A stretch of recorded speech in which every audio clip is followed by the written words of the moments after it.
नमस्कार, स्वागत आहे तुमचं माझ्या चॅनलमध्ये। तर आज मी तुम्हाला बनवणार आहे खूप लेयर्स म्हणजे खूप पदरे आलेली अशी शंकरपाळी आणि खुसखुशीत अशी कशी होते जिभेवरती ठेवताच विरघळणारी अशी मी शंकरपाळी तुम्हाला मी दाखवणार आहे। ती कशी बनवायची, किती प्रमाण घ्यायचं ते मी तुम्हाला दाखवणार आहे। तर तुम्हाला आता चला मी तुम्हाला दाखवते मोजलं कशाने आहे। तर हा पेला आहे आणि मी घेतलेला आहे।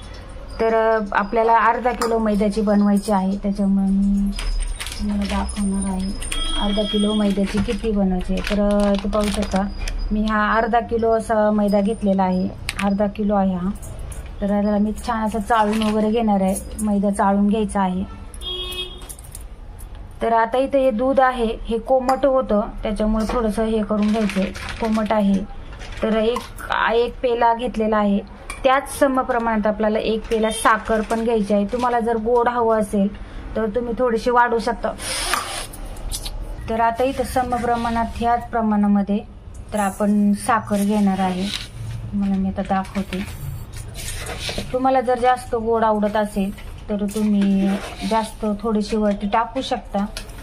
तर मी आता इथं जसं दुधाचं माप घेतलेलं आहे तसंच मी साखरेचंही माप तसंच घेणार आहे। तर मी इथं फुल असं घेतलेलं आहे, थोडंसं गोड बनवणार आहे मी। तर ही आहे साखर, तर मी आता ह्याच्यात टाकून घेतली साखर। आपल्याला ही साखर या दुधामध्ये पूर्ण विरघळून घ्यायची। तर थोडीशी मी 1-2 चमचे जे आहे ते मी 2 चमचे एक्स्ट्रा जास्त टाकणार आहे साखर, कारण का गोड आवडतं त्याच्यामुळे। तर आता इथं मी साखर टाकून घेतलेली आहे। इथं जे आहे हे तूप मी गरम केलेलं आहे, तर तूप गरम करूनच मोजून घ्यायचं आहे, तसं टाकायचं नाही तर मग त्याचं प्रमाण जास्त होतं। गरम करायचं, लगेच टाकायचं नाही, गरम येते। पूर्ण थंड झाल्यावरती तूप त्याच्यामध्ये टाकायचं, तोपर्यंत आपल्याला साखर आहे ती विरघळून घ्यायची आहे। तर आता ही साखर आहे आपल्याला पूर्ण विरघळून घ्यायची, याच्यामध्ये पूर्ण अशी करून घ्यायची, पूर्ण विरघळली पाहिजे, कारण का थोडं आपलं दूध गरम होतं त्याच्यामुळे ती विरघळेल। तर इथे तुम्ही पाहू शकता मी ते पीठ छान असं चाळून घेतलं, याच्यात काही नाहीये पण आपण चाळून घेतलेलं कधी पण चांगलं। कधी जो मैदा आहे तो खूप दिवसाचा जर झालेला असेल तर त्याच्यात जाळे वगैरे किडे वगैरे असतात, त्याच्यामुळे पाहू शकता याच्यामध्ये काहीच नाही पण तरी चाळण मारून घेतलं। आता याच्यामध्ये आपल्याला ना थोडंसं मीठ टाकून घ्यायचंय, मीठ टाकायचं आहे। तर इथे तुम्ही पाहू शकता आपलं हे पूर्ण साखर पूर्ण वितळलेली आहे।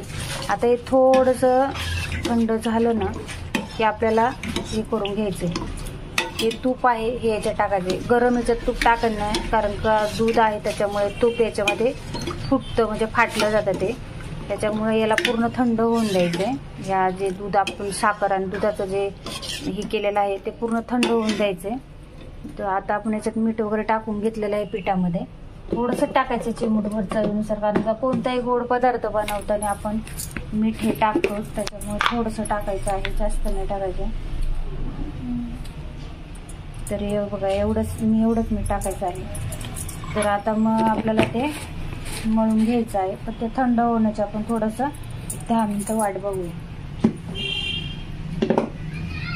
आणि ह्याच पेल्याने आपल्याला तुपाचं माप घ्यायचं आहे, जास्त घ्यायचं नाही तर आपल्या शंकरपाळ्या फुटू शकतात। तर आता तुम्ही पाहू शकता एकदम परफेक्ट असे पूर्ण वाटी भरलेली आहे आपली।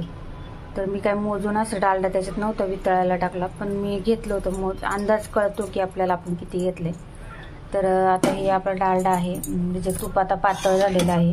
मी वनस्पती डालडा वापरते, कोणी घरचं जर तूप वगैरे असेल तर ते पण चांगलं आहे, खूप छान आहे, पण मी वनस्पती डालडा वापरते, तूप पण छान वाटते। म्हणजे मी दिवाळीला मी तेच वापरते, फक्त लाडूला वगैरे मी म्हणजे तूप वापरते।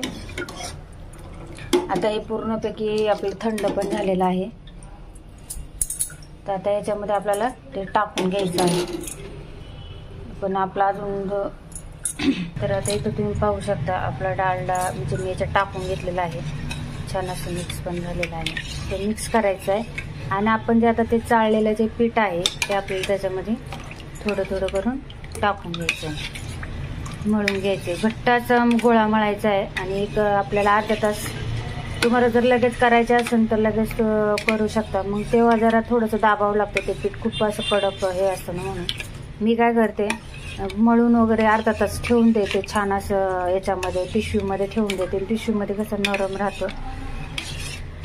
तर आता पाहू शकता तुम्ही, तर हे छान असं झालेलं आहे आपलं, थंड पण झालेलं आहे.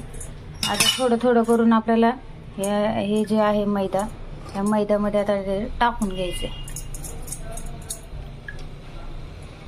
थोडं थोडंच टाकायचं आहे, लागण तसंच टाकायचं आहे.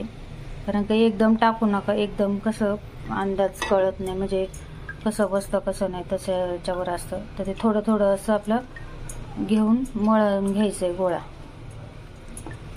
जर जास्त आपल्याला हे झालं वाटलं तर आपण थोडंसं अजून मैदा ॲड करू शकतो, असं काही नाही आहे. तर तुम्ही पाहू शकता, हा आता आपला अर्धा किलोमध्ये एवढा असा बघा असा गोळा झालेला आहे गोळा.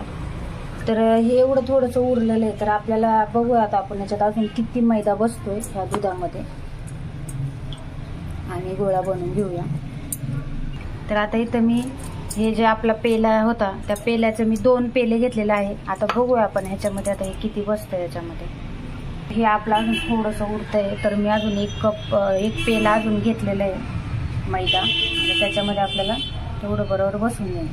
तर मी वरती म्हणजे अर्धा किलो घेऊन त्याच्यावरती पाऊन म्हणजे पाव किलो अजून मैदा घेतला आहे. अर्धा पाऊन मैद्याचं मी शंकरपाळा बनवणार आहे.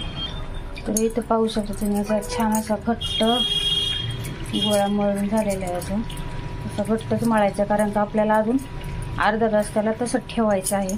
त्याला आता मी प्लॅस्टिकच्या पिशवीमध्ये ठेवणार, जेणेकरून तो ना अजून सॉफ्ट होईल. कडक हवा नाही लागली पाहिजे, जेणेकरून हवा लागली ना तर पीठ आपलं कडक होतं आणि मग लाटायला खूप जड जातं ते. आता पाहू शकता तुम्ही नरम आहे, पण अजून आपल्याला नरम लाटायला सोपं गेलं पाहिजे, म्हणून मी आता याला प्लॅस्टिकच्या पिशवीत ठेवणार आहे. पाहू शकता छान असं पिशवीत ठेवलेलं आहे. मी टोपामध्ये छान असं झाकून ठेवलं. अशी चपाती ही लाटून घेतलेली मी आता हे. तर आता मी याला इकडनं कट केलं आहे पूर्ण असं साईडने, जेवढं आपल्याला असं वाटतं तेवढं चिरलेलं आहे ते कट करून घ्यायचं असं, म्हणजे जेणेकरून आपलं जे आहे शंकरपाळा ते व्यवस्थित असं म्हणजे आकार येईल त्याचा. ते सगळं कापून घ्यायचं व्यवस्थित.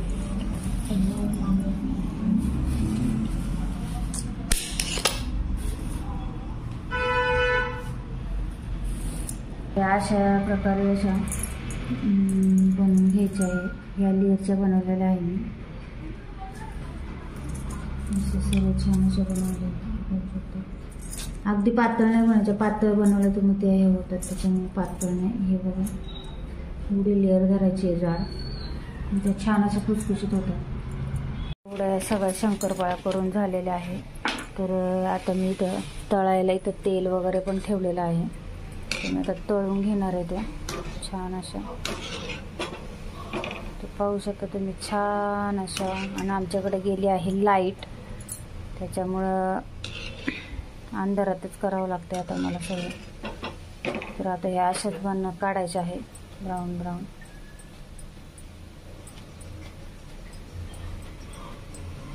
पाहू शकता किती लेयर्स आलेत त्याला, मस्त झाल्यात. आणि लेयर्स आलेल्या शंकरपाळ्यांना खायला खूप छान लागतात, त्याच्यामुळे मला खूप आवडतात. आणि त्या अशा चावायला वगैरे लागत नाही, जेणेकरून त्या अशा नुसत्या तोंडात टाकल्या ना तरी पण त्या फुटून जातात. असे म्हणजे म्हातारी माणसं पण खाऊ शकते ना. असे पाहू शकता तुम्ही किती छान असं लेयर्स आलेले.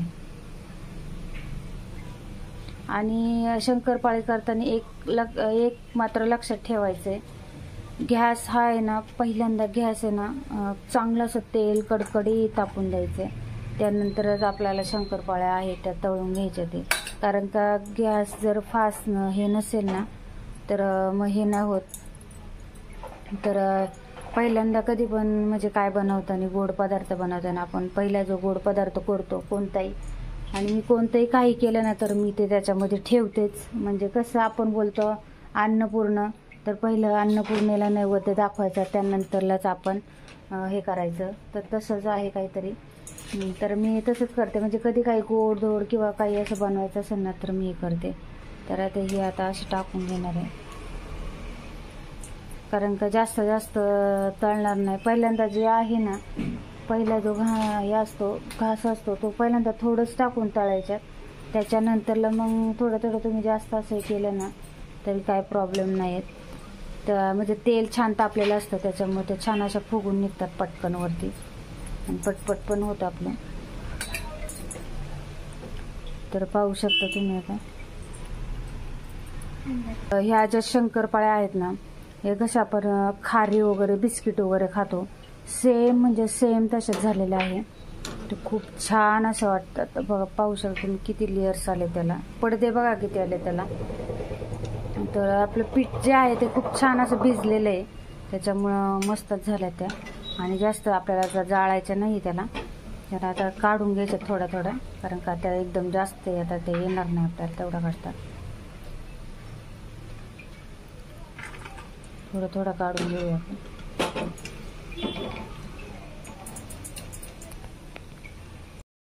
तर इथं तुम्ही पाहू शकता की किती छान अशी शंकरपाळी आपली तयार झालेली आहे. अगदी 1 किलो मैद्याच्या पिठामध्ये या बनवलेले आणि रवा न वापरता बनवलेली आहे. आणि खूप असे 4 असे म्हणजे 2 ते 3 लेयर्स असे आलेले आहे आपल्या शंकरपाळीला. जसं आपण खारीला कसे 2-3 लेयर्स असतात, तसेच शंकरपाळीला आलेले आहे. खूप छान लागते ही आणि खूप अशी मऊ वगैरे झालेली आहे, कडक वगैरे नाही झाली, खुसखुशीत झालेली आहे शंकरपाळी. तर तुम्ही पण नक्की ट्राय करा आणि रेसिपी नक्की तुम्ही पहा, म्हणजे तुम्हाला नक्कीच समजेल.